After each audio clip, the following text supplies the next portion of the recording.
Joining me now to talk about this call for sweeping reforms is CNN's senior Vatican analyst, John Allen, a regular guest on this show. John, what do you make of this manifesto? Well, first of all, Becky, as an American, I want to thank you for making Thanksgiving happen early for me this year, because I am always grateful for the chance to share virtual space with you, and so I'm thankful for that chance. Listen, in a piece I wrote for my newspaper today called The National Catholic Reporter, I actually referred to this as Francis's I Have a Dream speech, because he begins this document with a dream. He says his dream is of a more missionary church, that is, the church that reaches out to people rather than collapsing in and on itself, and a church that is more merciful, that is, rather than focusing on what he describes as rules that make us harsh judges, he wants a church that is more compassionate and more tolerant.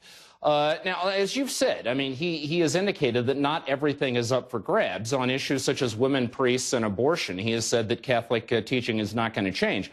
But he has indicated remarkable willingness to change on a variety of other fronts, including a decentralization of papal authority towards a kind of democratization of the church, empowerment of the laity, a more generous line on admission to the sacraments of the Catholic Church, especially communion, which could have implications not just for divorced and remarried Catholics, and there are millions of them around the world, but also pro-choice Catholic politicians in places such as the States, where some bishops have publicly threatened to turn them away in the communion line. So on a variety of fronts, Becky, this is a remarkable, I would say almost sweeping manifesto for change.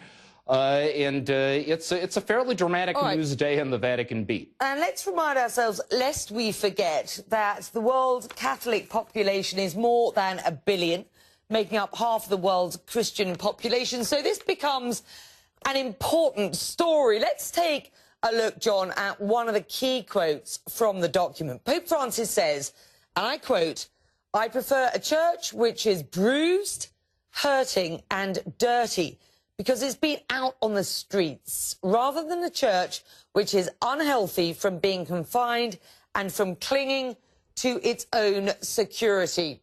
Your thoughts?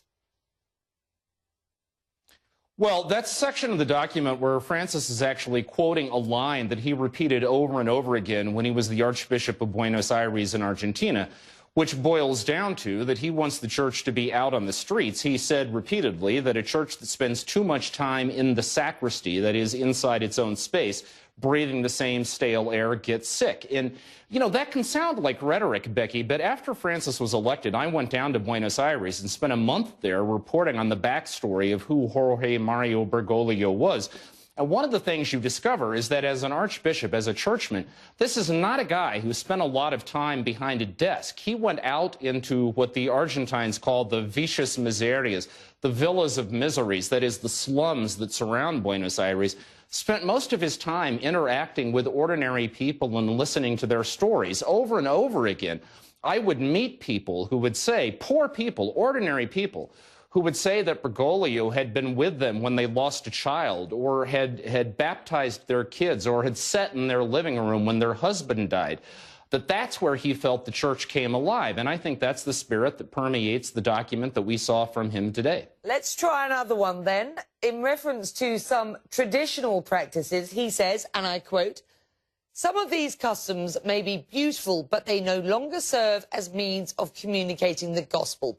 We should not be afraid to re-examine them. At the same time, the church has rules or precepts which may have been quite effective in their time, but no longer have the same usefulness for directing and shaping people's lives." John, what does he mean by that, and what should we expect going forward?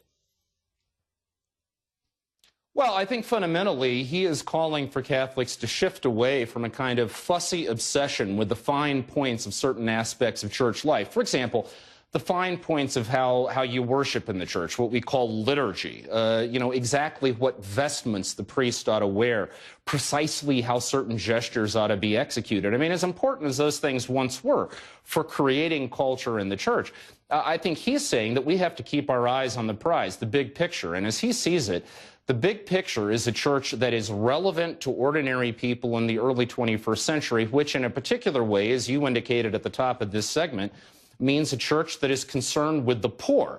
I think it's striking that the strongest language of this document, called The Joy of the Gospel, has to do with critiquing what he calls a kind of crude and naive faith in the free market, and insisting that the church has to be a change agent on things like income inequality, spreading unemployment, the environment, war and peace.